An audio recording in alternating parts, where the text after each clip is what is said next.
الحمدللہ رب العالمین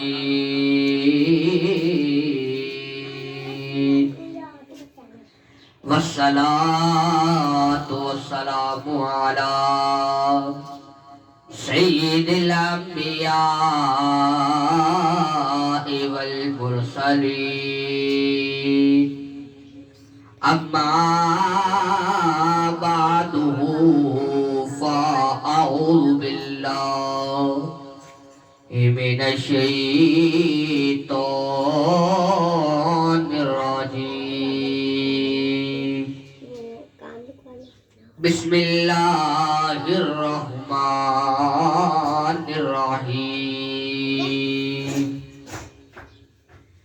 یا ایھا الذین آمنوا کتب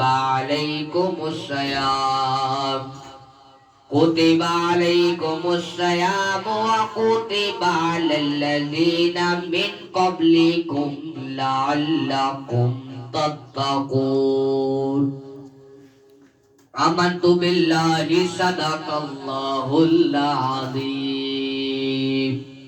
وبلغنا رسوله النبي الكريم الأمين ونحن على ذلك لمن الشاهدين والشاكرين والحمد لله رب العالمين بلغ العلا بکمالہ کشف الدجى بجمالہ حسنت جمیع خصالہ صلوا علیہ وآلہ بلغ العلا بکمالہ کشف الدجى بجمالہ حسنت جمیع خصالہ صلوا علیہ وآلہ جسے چاہا اپنا بنا لیا جسے چاہا در پہ بلا لیا یہ برے کرم کے ہے فیصلے یہ برے نصیب کی بات ہے ان اللہ وملائکتہ یصلون علی النبی یا ایھا الذین آمنوا صلوا علیہ وسلموا تسلیما الصلاۃ والسلام علیک یا سیدی یا رسول اللہ وعلی آلک واصحابک یا سیدی یا حبیب اللہ الصلاۃ والسلام علیک یا سیدی یا خاتم النبیین وعلى آلك وصحابك يا سيدي يا رحمة للعالمين نہایت ہی واجب الاحترام معزز و محتشم سامعین و سامعات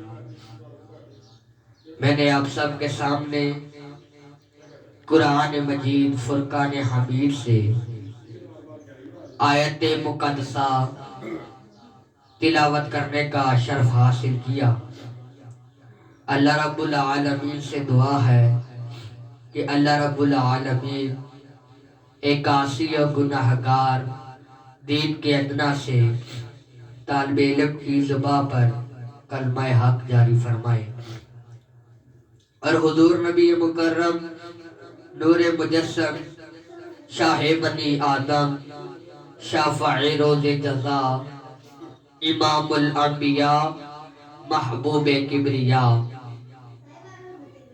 جناب احمد مجتبی حضرت محمد مصطفیٰ صلی اللہ علیہ تحیت و ثناء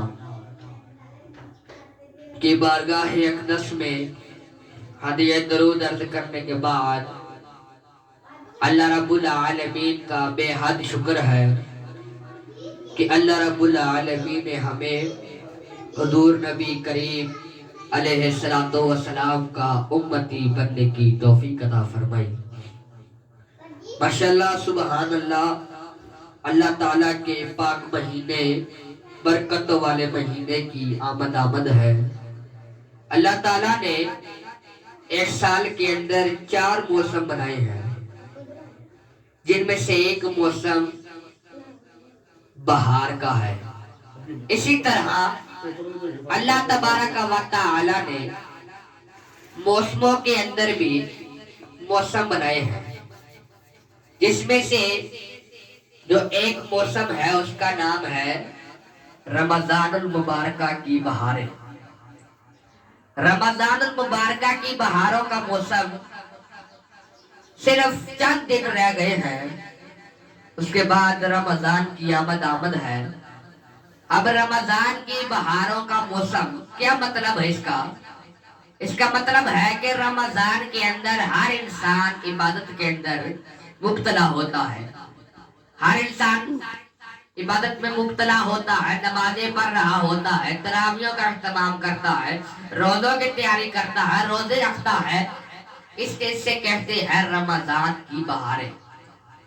اللہ تبارک و تعالی نے ہمیں اتنا پیارا موسم رمضان عطا فرمایا.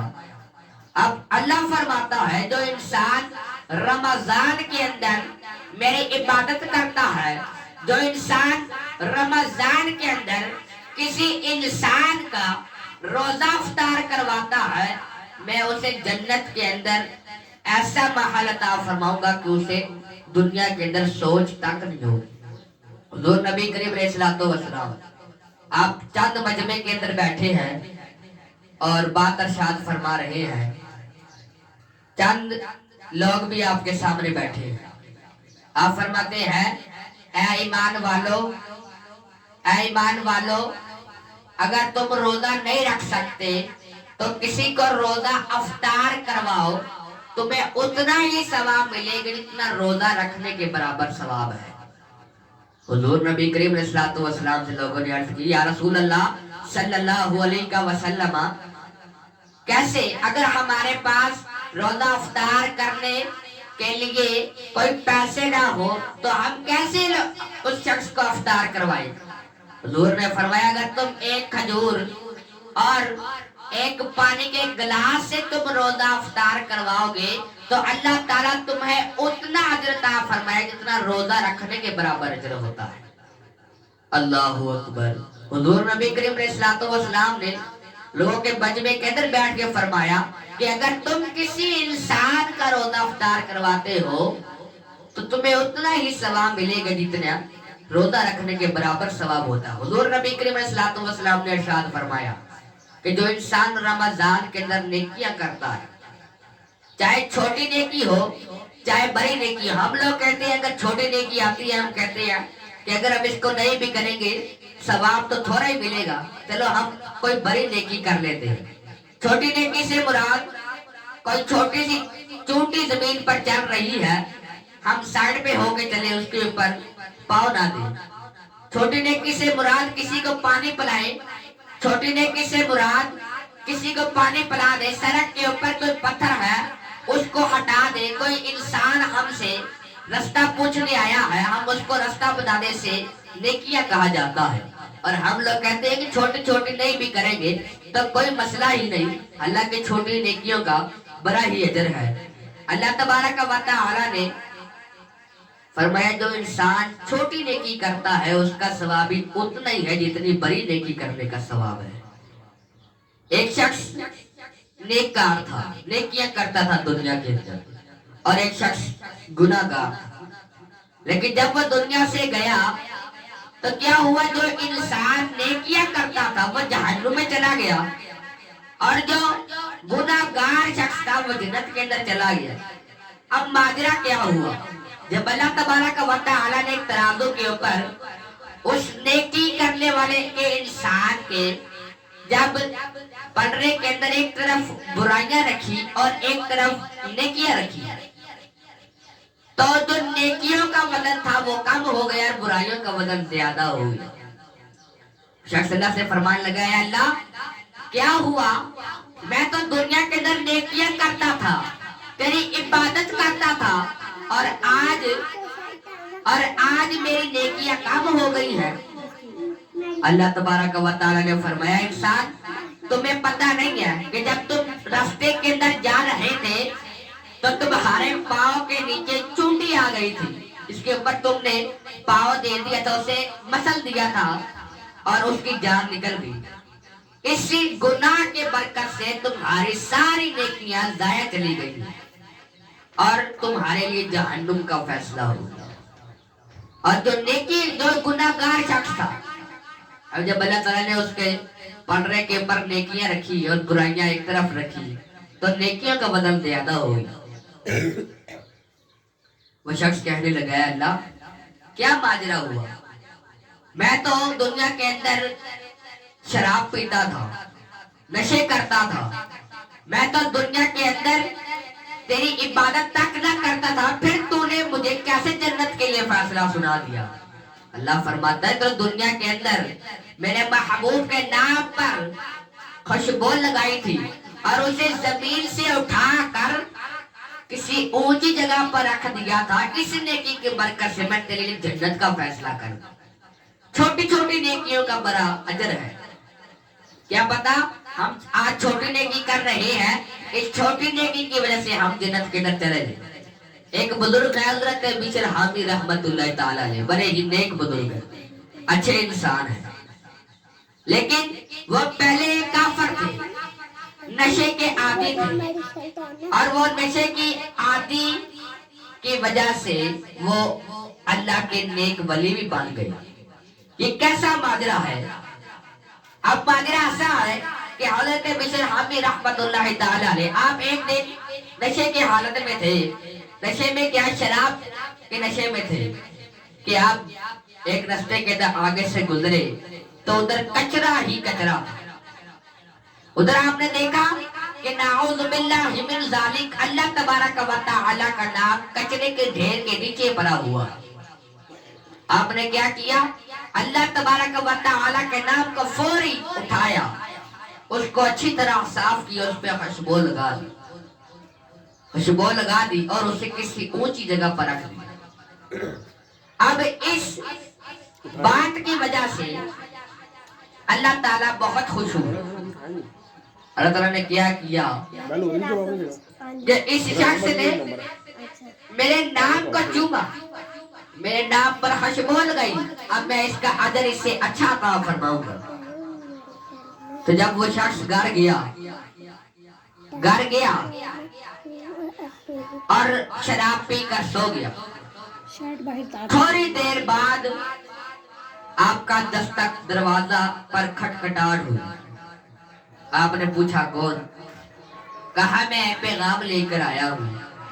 آپ فرمانے لگے کہ سب لوگ چلے گئے ہیں، ابھی کوئی بھی نہیں ہے. آپ نے دروازہ بند کر دیا، دوسری دفعہ کھٹکھٹایا، پھر پوچھا کون؟ کہنے لگے کہ سب لوگ چلے گئے ہیں، ابھی کوئی بھی نہیں ہے. تیسری دفعہ کہا کون؟ وہ کہنے لگا میں پیغام لے کر آیا ہوں. آپ کہنے لگے تمہیں سمجھ نہیں آتی؟ سب لوگ چلے گئے ہیں اور تم کہہ رہے ہو میں پیغام لے کر آیا ہوں. کس کے لیے پیغام لے کر آیا ہوں؟ وہ فرمانے لگا میں اللہ کا پیغام لے کر آیا ہوں. آپ کا نشہ ختم ہو گیا. جیسے ہی اللہ کا نام سنا، آپ کے جسم کے اندر سے شراب کا نشہ ختم ہو گیا. آپ ہاتھ باندھ کر نظریں جھکا کر بیٹھ گئے. فرمانے لگے کہ یہ شخص کیا نشہ لے کر آئے؟ اللہ تعالیٰ کا کیا پیغام لے کر آئے ہو؟ شخص فرمانے لگا کہ اللہ تعالیٰ نے آپ کو ولیوں کا امام بنا دیا ہے. آپ فرماتے ہیں یہ کیسے ہوا؟